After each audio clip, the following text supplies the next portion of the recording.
السلام عليكم ورحمة الله وبركاته. يا هلا والله بالمتابعين. واجد تجين رسائل يا ابو عبد الله نبي طريقة السليق.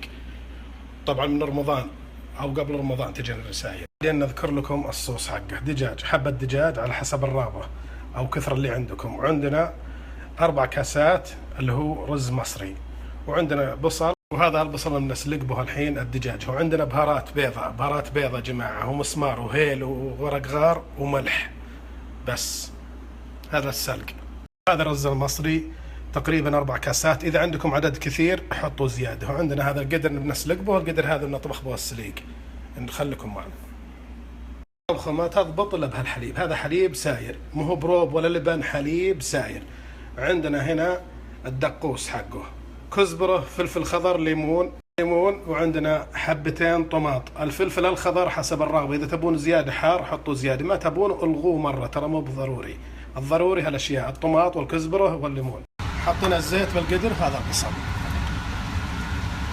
طبعا هذا سلق الدجاج تطبخ عشان ناخذ من ماء ونحط على السليق اللي هو الرز.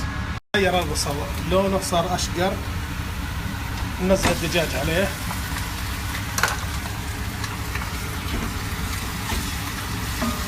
وهذه البهارات اللي بنسلق بها الدجاج. طبعا الماء حقه بنستخدمه للسليق اللي هو بهارات وهيل ومسمار وورق غار وملح،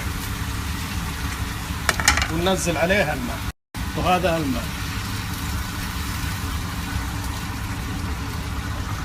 لما يتغطى الدجاج نبي ماء زياده، لان السليق يبي ماء.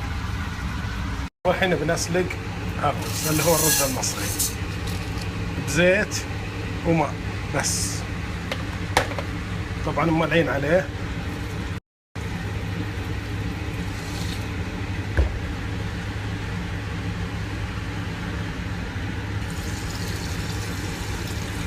حطينا الماء على الرز وهذا الزيت. طبعا الزيت متى ندري انه قليل؟ لا شفنا انه يحتاج زيت حطينا زياده. اخر شيء حطينا الزيت وحطينا عليه ماء. الملح مالحين الدجاج، نشوف اول شيء بالبدايه ملحه، بعدين اذا هو ناقص حطينا عليه ملح. الاكله ذي اكله شعبيه بالسعوديه، كلها تستعمل هالطريقه. كل السعوديه يستعملون طريقه السليق، مثل المطازيز والمرقوق والجريش، وهذا السليق والقرصان. لاحظه اذا تطبخونه مع اللحم اطعم. معروف ان اللحم اطعم، ياخذ وقت بالقدر العادي. لازم نحطه بقدر كاتم يقلل لنا الوقت ونستفيد من الوقت. الكشنه بصل وزيت، لا شفنا تغير لونه صار احمر، نحط عليه معجون طماط ملعقه كبيره وخلاص. هذا الكشنه فوق. الدجاج يا جماعه ياخذ نص ساعه بالطبخ، نص ساعه، ما نطول عليه، نص ساعه بالكثير عشان ما يتفتت معنا. وهذا الرز السليق، وهذا الماء بعد ما شخلناه من اللي هو الدجاج نحطه عليه.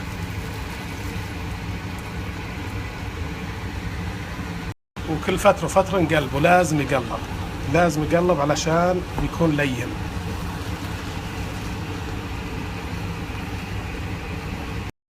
وهذا الدجاج عقب ما شلنا منه الماء نبي نتبله الحين تتبيلته بهارات البيت. نحط عليه زيت زيتون او زيت عادي وملح بس اللي يتبل به الدجاج. وهذا الكشنة حقته زيت وبصل ومعجون طماط ملعقة كبيرة بس، مخليه يطبخ الحال لا ما انه يتغير لونه. وهذه بهارات التتبيله نتبل بها الحين الدجاج من فوق، يعني نمسح على الدجاج من فوق وبهارات البيت وزيت زيتون وملح بس، ما نزود عليه ابد. اللي بيحط مصفر يحط، ترى ياخذ ماء واجد. شفتوا زدت عليه ماء على مرق الدجاج والماء اللي حطيته زدت عليه ماء لما يعطينا الشكل المطلوب. ونحرك به ما نخليه. طبعا تاكدنا انه خلاص نحط عليه كاس واحد حليب، كاس واحد هذا حليب نخليه. طبعا ميزة الحليب هو اللي يطلع له النكهة والطعم ويخلي لونه ابيض مثل ما تشوفون. ونحطه على نار واطية جدا عشان ما يحترق. ونحرك. وهذه الكشنة خلصت خلاص نطفي عنها. والدجاج الحين بندخله للفرن نحمر، وخلوكم معنا بطريقة التحمير.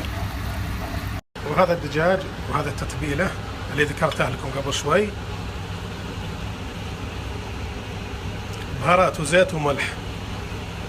وهذا الدجاج خلص تتبيل، والحين بندخله للفرن. طبعا الفرن دائما اقول لكم شغل قبل بربع ساعة 10 دقائق المهم يكون حار ما يكون بارد.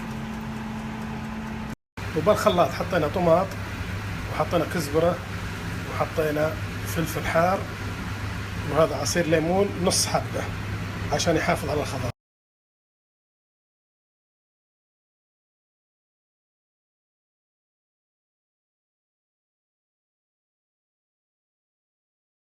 بسم الله، السليق حقنا خلص. تقدروا تقدمونه بصحن، واللي بيحطوا بحافظه ياخذوا الناس لهاله لخويا يقدر.